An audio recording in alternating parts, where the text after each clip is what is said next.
Hi guys, in this video we're going to talk about the Trump insurrection and how to defend democracy against a far-right takeover.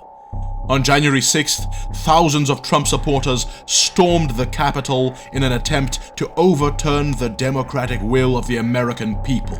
America has come within a hairbreadth of authoritarianism. After the Second World War, Germany rewrote its constitution under the principles of militant democracy to ensure that a far-right takeover could never happen again. What can America learn from this so-called militant democracy to avoid the very real possibility of an authoritarian takeover? Let's discuss in this video.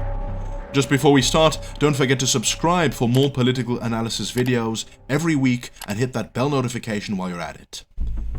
Trump's insurrection.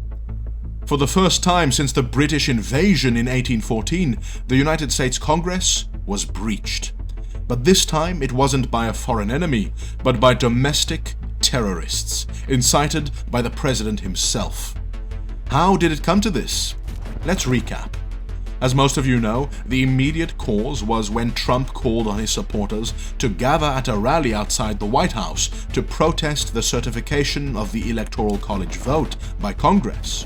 He then used his platform not just to delegitimize the election results, but to openly incite his supporters to action, calling on them to stop the steal and march on the Capitol to give Republicans the courage to overturn the election. We will stop the steal, and we're going to the Capitol, and we're going to try and give our Republicans, the weak ones, because the strong ones don't need any of our help. We're going to try and give them the kind of pride and boldness that they need to take back our country. Rudy Giuliani then called for violence. So, let's have trial by combat. The consequences were predictable. Thousands of Trump supporters marched on the Capitol, broke through the barricades, and stormed the building in an attempt to overturn the democratic will of the American people. Vice President Pence and members of Congress had to be evacuated, 4 people died, and Trump supporters planted bombs in the Capitol building. Let's call this what it was: terrorism. Had members of Congress not been warned and evacuated, Trump supporters would have stormed in and killed or kidnapped them. Some even had ropes to tie up members of Congress. It would have been a successful coup, and America would be a right-wing dictatorship. And let's be honest here, guys. Had these protesters been black or left-wing, they would have been shot. They were tolerated because the powers that be thought, well, these are our people, so they pose no risk. In fact, the Capitol building was extremely lightly guarded, and the police even took selfies with the would-be insurrectionists. But this didn't start yesterday, and it's not just down to Trump. Of course, this is the logical result of months of working people into a frenzy by delegitimizing the election and calling it rigged. It's a rigged election. It's the only way we're going to lose. Then, after he lost the election, spreading baseless conspiracy theories claiming election fraud, despite the fact that almost all of Trump's lawsuits were thrown out of court, even by conservative judges. But also mainline Republicans have gone along with the extremists. Over 100 Republican congresspeople and 12 senators, including Ted Cruz, refused to accept the outcome of the election. 39% of Americans believe the election that just occurred, quote, was rigged.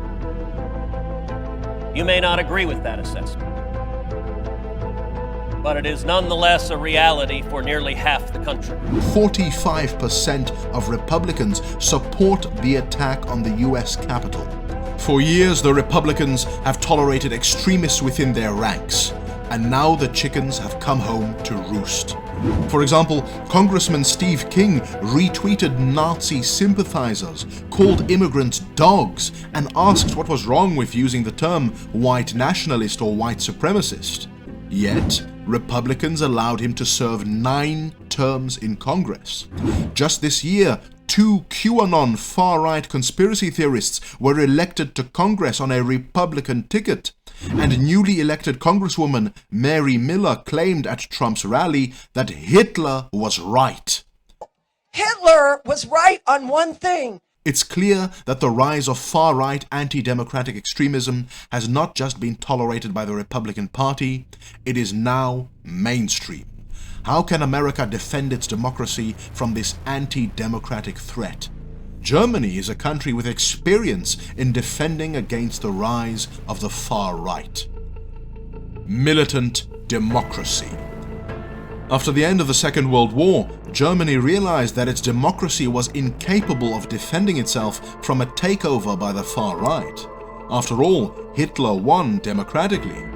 To ensure that extremists could never take power again through democratic means, Germany adopted what it called wehrhafte Demokratie, or militant democracy. This was the idea that you cannot allow a democracy to be taken over by people who wish to destroy it. Therefore, the German constitution has created certain institutions that actively defend German democracy from those who would try and overthrow it. This is why it is called militant or defensive democracy, because the German system, unlike the American one, doesn't just allow extremists to operate freely within the democratic system. It actively tries to fight them. Essentially, the German system tries to restrict the political rights of some in order to protect the political rights of all. And so in Germany, you have the independent federal constitutional court that has the power to ban political parties that threaten the liberal democratic constitutional order.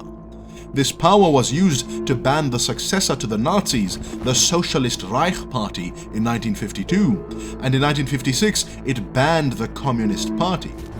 The neo-Nazi NPD narrowly won a court case in which it would have been banned in the early 2000s.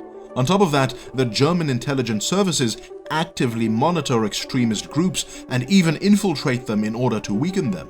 It's also key to understand that this power to restrict extremists is not held by politicians, but by an independent court, and only a handful of organizations have actually been banned in the last 70 years. Now, the issue with the German approach is that it simply wouldn't fly in America. America's two-party system would make it impossible to ban one of the major parties just because some of its members are extremist. America's First Amendment guarantees the right to speak, protest, and organize, even for far-right groups, as was made all too clear during the Charlottesville protest. In fact, this was by no means America's first encounter with right-wing extremism. In the 1920s, the KKK had 4 million members, including prominent government officials. So what measures can realistically be taken to protect American democracy from the far right? Vaccination against the far right. In a democracy, you cannot allow people who want to subvert democracy to operate freely. The case of America shows exactly what happens when you do. However, in light of the recent attack on the heart of American democracy, measures do need to be taken. All those directly involved in the attack need to lose their jobs and be arrested. It should be easy to identify them since most were not wearing masks. Members of the Capitol Police should be arrested for taking selfies with far-right terrorists.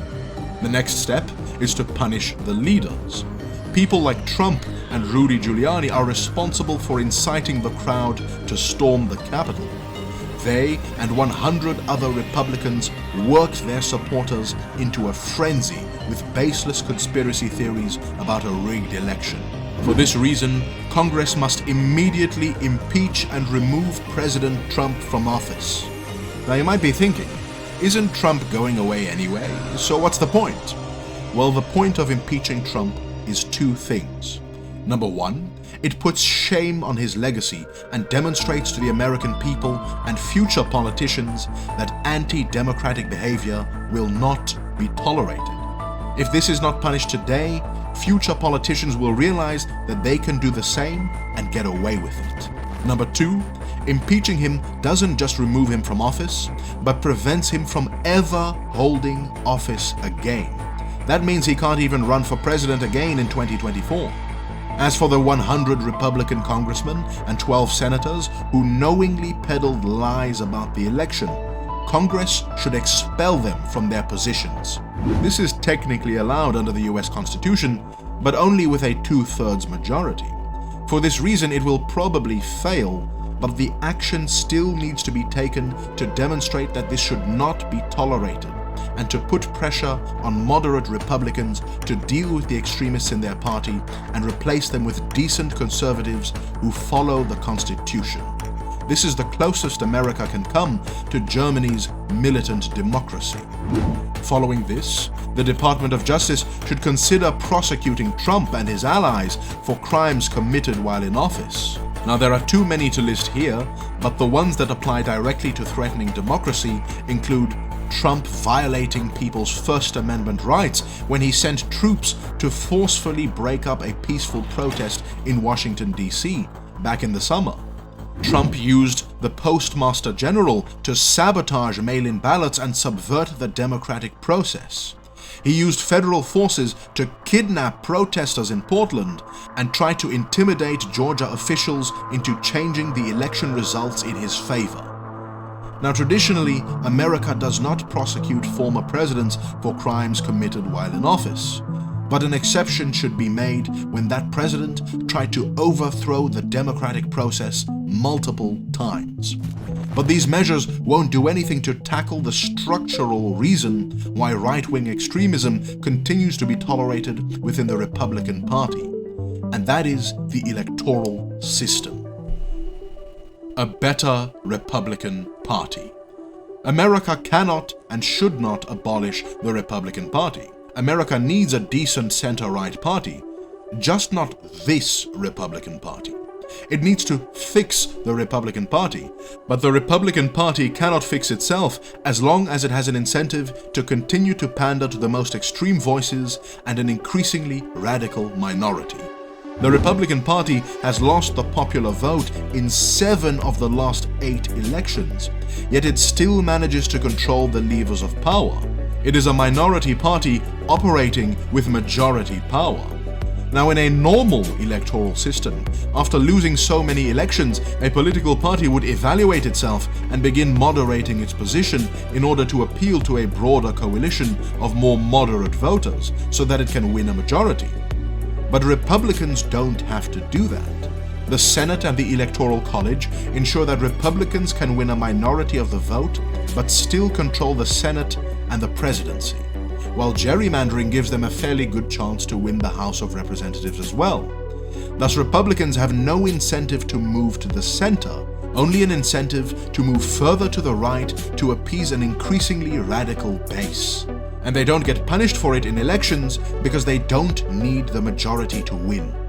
At the same time, gerrymandering reinforces this. You see, gerrymandering is when electoral districts are drawn in such a way that gives one party disproportionate power.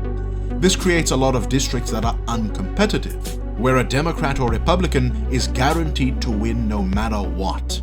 This means that in the internal primary elections, the most radical Republicans have an advantage because they only need to appeal to a right-wing base during the primary election, and they're guaranteed to win in the general election because the district has been gerrymandered to be uncompetitive. And so moderate Republicans are at a disadvantage. This is why so many Republicans have gone along with Trump's claims of a rigged election. Their own re-election depends on it. If they don't go along with it, they will be challenged by an even more extreme Republican. Now, to be fair, Democrats also gerrymander districts. However, at the national level, Democrats are forced to moderate their stances in order to win, because they're competing not to win the most votes, but to win votes in swing states which are more conservative and give an advantage to Republicans. This is why Democrats chose Joe Biden in order to win moderate voters, despite the fact that many Democrats are to the left of Joe Biden. But Republicans don't have that check to stop extreme candidates. To solve this, America needs to end gerrymandering. Currently, in many states, it is politicians who draw the electoral districts, and so they draw them in such a way that benefits them. Instead, independent commissions should draw the districts to create more competitive districts, which will prevent extremists from getting elected. Next, Washington, D.C. and Puerto Rico should be made into states. This will likely give Democrats 4 extra senators. While this would initially give Democrats a victory for the first 1 or 2 elections, this wouldn't last long because people would get tired of the Democrats and Republicans would begin moderating their stances to appeal to a majority of voters. By doing this, you remove the inbuilt advantage that Republicans have in the Senate and the Electoral College and force them to become a more moderate, competitive party that can flush out the extremists who are against democracy. The Republican Party has been allowed to radicalize to the point that it no longer believes in democracy. This is a fundamental threat to the American democratic system, which was almost overthrown. To resolve this, America can take a lesson from Germany in militant democracy. The extremists should be punished and excluded, and the electoral system should be changed so that Republicans no longer have an incentive to pander to extremists. If America does not do this, it is only a matter of time before the lunatics have taken over the asylum. To find out if Trumpism is here to stay and the future of the Republican Party, check out my last video. Thank you to my Patreons for making this video possible. Like, share, and subscribe, because this was my take.